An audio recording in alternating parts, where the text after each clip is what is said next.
सामान्यतः दो या दो से अधिक व्यक्तियों के बीच होने वाले वैध ठहराव या करार को अनुबंध कहते हैं, किंतु कानूनी पहल पर ध्यान देने वाले लोग बद्ध करने वाले ठहराव को अनुबंध कहते हैं। दूसरे शब्दों में प्रत्येक ऐसा ठहराव जो पक्षकारों के वैधानिक दायित्व में अधिकार उत्पन्न करता है अनुबंध कहलाता है। अनुबंध शब्द को अनेक विद्वानों ने अपने अपने तरीके से परिभाषित किया है। भारतीय अनुबंध अधिनियम में इसे परिभाषित किया गया है। भारतीय अनुबंध अधिनियम 1872 के अनुसार अनुबंध एक ऐसा ठहराव है जो राजनियम द्वारा परिवर्तनीय है। An agreement enforceable by law is a contract, section 2H। मतलब कोई भी ठहराव जिसे राजनियम द्वारा परिवर्तित करवाया जा सकता है वो अनुबंध है। जब हम अनुबंध की डेफिनेशन देखते हैं तो इसमें दो चीज़ हमारे सामने आती है, एक तो एग्रीमेंट ठहराव और दूसरा राजनियम द्वारा परिवर्तित होना यानी इन्फोर्सेबल बाय लॉ। इसे हम फार्मूले के रूप में देखते हैं कि अनुबंध इक्वल टू ठहराव प्लस परिवर्तनीय। एग्रीमेंट का मतलब है दो पक्षकारों के बीच किसी भी प्रकार का ठहराव यदि उसे लॉ के द्वारा परिवर्तित करवाया जा सकता है या लागू करवाया जा सकता है तो वो अनुबंध बनता है। यदि हम उसे लॉ के द्वारा परिवर्तित नहीं करवा सकते तो वो केवल एग्रीमेंट रहता है और कॉन्ट्रैक्ट नहीं बन पाता है। अब देखते हैं कि ठहराव क्या है, एग्रीमेंट क्या है।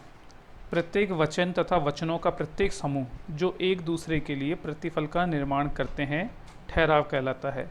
सरल शब्दों में ठहराव वचनों के आदान प्रदान करने से उत्पन्न होता है। वचनों के आदान प्रदान करने हेतु एक पक्षकार प्रस्ताव करे और दूसरा पक्षकार उस पर अपनी सहमति दे दे अथवा उसे स्वीकार करे तो वो ठहराव कहलाता है, एग्रीमेंट कहलाता है। और दूसरा शब्द है जो इस डेफिनेशन में राजनियम द्वारा परिवर्तित या इन्फोर्सेबल बाय लॉ। प्रत्येक ठहराव अनुबंध नहीं होता। कोई भी ठहराव तभी अनुबंध बनता है जब वह कानूनी रूप से परिवर्तित हो, किंतु कोई भी ठहराव कानून से तभी परिवर्तित करवाया जा सकता है जबकि उसे ठहराव से पक्षकारों के कानूनी अधिकार एवं दायित्व उत्पन्न होते हों। किसी ठहराव के पक्षकारों के अधिकार और दायित्व तभी उत्पन्न होते हैं जब उस ठहराव के पक्षकारों का इरादा आपस में वैधानिक संबंध स्थापित करना हो तथा उस ठहराव में वैध अनुबंध के सभी आवश्यक तत्व विद्यमान हो। मतलब एक कॉन्ट्रैक्ट बनने के लिए दो चीज़ों का होना बहुत आवश्यक है, एक तो ठहराव का होना, दूसरा राजनियम द्वारा वो परिवर्तित हो, तभी है हम उसे कॉन्ट्रैक्ट या अनुबंध कह सकते हैं। यहाँ कुछ विद्वानों द्वारा जो परिभाषाएं दी गई है उनको हम देखते हैं। न्यायमूर्ति सामंत के अनुसार अनुबंध एक ऐसा ठहराव है जो पक्षकारों के मध्य दायित्व उत्पन्न करता है तथा उनकी व्याख्या करता है। मतलब दो पक्षकारों के मध्य किसी वचन को लेकर के आपस में दायित्व उत्पन्न करता है और उनकी व्याख्या करता है, मतलब उनको क्लियर करता है कि वो उसको किस प्रकार पालन करेंगे। सर विलियम एंसन के अनुसार अनुबंध दो या दो से अधिक व्यक्तियों के बीच किया गया ठहराव है जिसे राजनियम द्वारा परिवर्तित करवाया जा सकता है, जिसके अंतर्गत एक या एक से अधिक पक्षकारों को दूसरे पक्षकारों के विरुद्ध कुछ अधिकार प्राप्त होते हैं। मतलब एक पक्षकार जो प्रस्ताव रखता है दूसरा उसे स्वीकार करता है तो उन्होंने एक दूसरे के विरुद्ध कुछ अधिकार प्राप्त हो जाते हैं। ब्लैकस्टोन के अनुसार अनुबंध किसी एक विशेष कार्य को करने अथवा नहीं करने का ठहराव है जिसमें पर्याप्त प्रतिफल होता है। इस डेफिनेशन में देखो नई चीज़ आई है, प्रतिफल का होना। मतलब दो पक्षकारों के बीच जब अनुबंध होता है तो उसमें किसी कार्य को करना है अथवा नहीं करना, इसके लिए प्रतिफल होना आवश्यक है। नेक्स्ट है डेविड एम वॉलकर के अनुसार अनुबंध दो या दो से अधिक व्यक्तियों के बीच ठहराव है जो उनके बीच वैधानिक दायित्व उत्पन्न करने तथा कानून से परिवर्तित कराने के उद्देश्य से किया जाता है। न्यायाधीश सर फ्रेडरिक पोलक के अनुसार प्रत्येक ठहराव तथा वचन जो राजनियम द्वारा परिवर्तनीय हो अनुबंध कहलाता है। अब अनुबंध के लिए जो वैधानिक आवश्यक तत्व है कि हमने अलग अलग डेफिनेशन देखी, इनके आधार पर हम पहुंचते हैं कि प्रत्येक अनुबंध के लिए कुछ ना कुछ वैधानिक ऐसे तत्व हैं जो अवश्य होने चाहिए। इनमें सबसे पहला है कि एक से अधिक पक्षकारों का होना। एक से अधिक पक्षकारों का मतलब है कि कोई भी वैध अनुबंध अकेला व्यक्ति खुद नहीं कर सकता। कम से कम दो व्यक्तियों का या दो से अधिक व्यक्तियों का इसमें पक्षकार होना चाहिए। इन पक्षकारों में एक प्रस्ताव करने वाला या वचनदाता हो, दूसरा वचन स्वीकार करने वाला या प्रस्ताव स्वीकार करने वाला हो। जब प्रस्ताव ग्रहीता उस प्रस्ताव को स्वीकार कर लेता है तो वैध अनुबंध का निर्माण होता है। इस प्रकार एक अनुबंध में कम से कम दो पक्षकारों का होना आवश्यक है। दूसरा है प्रस्ताव तथा स्वीकृति का होना, proposal and acceptance. Proposal and acceptance यानी प्रस्ताव और स्वीकृति से मतलब है कि वैध अनुबंध के लिए सबसे महत्वपूर्ण तत्व है कि पक्षकारों के बीच ठहराव होना चाहिए। और ठहराव का जन्म किससे होता है? प्रस्ताव से। प्रस्ताव का मतलब किसी कार्य को करने या नहीं करने के लिए सहमति प्राप्त करने के उद्देश्य से दूसरे पक्षकार के सामने जो अपनी बात या पक्ष रखा जाता है उसे प्रस्ताव कहा जाता है। और दूसरा पक्षकार उसके संबंध में अपनी स्वीकृति दे देता है, जिसे हम एक्सेप्टेंस कहते हैं। तो ये ठहराव करने के लिए विधिवत प्रस्ताव किया जाना आवश्यक है। तत्पश्चात उस प्रस्ताव की विधिवत स्वीकृति भी दी जानी चाहिए। विधिवत से तात्पर्य है कि मान लो कि एक पक्षकार कोई प्रस्ताव लिखित में देता है और उसमें वो अपेक्षा करता है कि लिखित में ही स्वीकृति प्राप्त हो, तो वो लिखित स्वीकृति प्राप्त ही विधिवत मानी जाएगी, मौखिक नहीं मानी जाएगी। नेक्स्ट है वैधानिक संबंध स्थापित करने की इच्छा, intention to create legal relation. मतलब दोनों पक्षकारों में उस ठहराव के द्वारा वैधानिक संबंध स्थापित करने की इच्छा होनी चाहिए, तभी वो ठहराव या अनुबंध कहलाता है।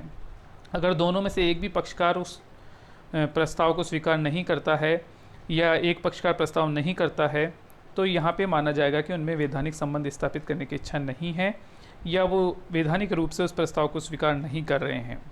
फिर है पक्षकारों में अनुबंध करने की क्षमता। पक्षकारों में अनुबंध करने की क्षमता से तात्पर्य है कि हमारे राजनियम के अनुसार प्रत्येक वो व्यक्ति जो अनुबंध करने के योग्य है, योग्य से तात्पर्य है जैसे अवयस्क व्यक्ति अनुबंध नहीं कर सकता, अस्वस्थ मस्तिष्क का व्यक्ति अनुबंध नहीं कर सकता। अवयस्क का मतलब 18 साल से कम उम्र का, या राजनियम द्वारा अनुबंध करने के अयोग्य घोषित व्यक्ति जैसे राष्ट्रपति, मंत्री, दिवालिया, अस्वस्थ मस्तिष्क के व्यक्ति ये अनुबंध करने के योग्य नहीं माने जाते। तो इनसे यदि हम कोई अनुबंध करते हैं तो वो अनुबंध व्यर्थ अनुबंध माना जाएगा। नेक्स्ट आता है सहमति, कंसेंट। सहमति से तात्पर्य है कि वैध अनुबंध के लिए पक्षकारों की सहमति या वक्तव्य का होना भी परमावश्यक है। इसका तात्पर्य है कि ठहराव के सभी पक्षकारों को ठहराव की प्रत्येक बात के लिए समान बात से सहमत होना चाहिए। मतलब जो बात प्रस्ताव रखने वाला जिस उद्देश्य से प्रस्ताव रख रहा है उसको स्वीकार करने वाला भी उसका वो ही अर्थ समझे और अपनी सहमति दे, तभी वो ठहराव अनुबंध बनता है। यदि उन दोनों में किसी बात को समझने को लेकर मतभेद है तो वो ठहराव अनुबंध नहीं बनता है। नेक्स्ट है पक्षकारों की स्वतंत्र सहमति।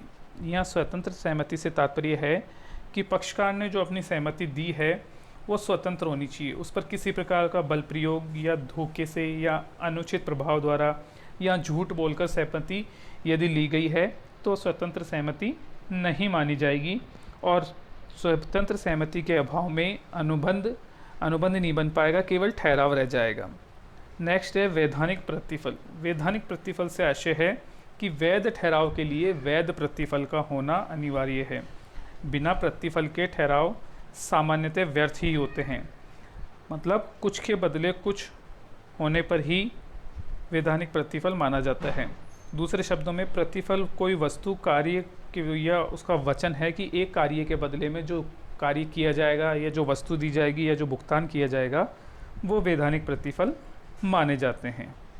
नेक्स्ट है वैधानिक उद्देश्य, लॉफुल ऑब्जेक्ट। उद्देश्य से तात्पर्य है कि हमारा अनुबंध करने का उद्देश्य भी वैधानिक होना चाहिए। मतलब किसी अवैधानिक या जो कानूनन मान्य नहीं है उन कार्यों के लिए अगर हम कोई अनुबंध करते हैं तो वो अनुबंध नहीं माना जाएगा, क्योंकि वो वैधानिक कार्य के लिए नहीं किया गया, इसलिए हम उसे वैध अनुबंध नहीं मानेंगे।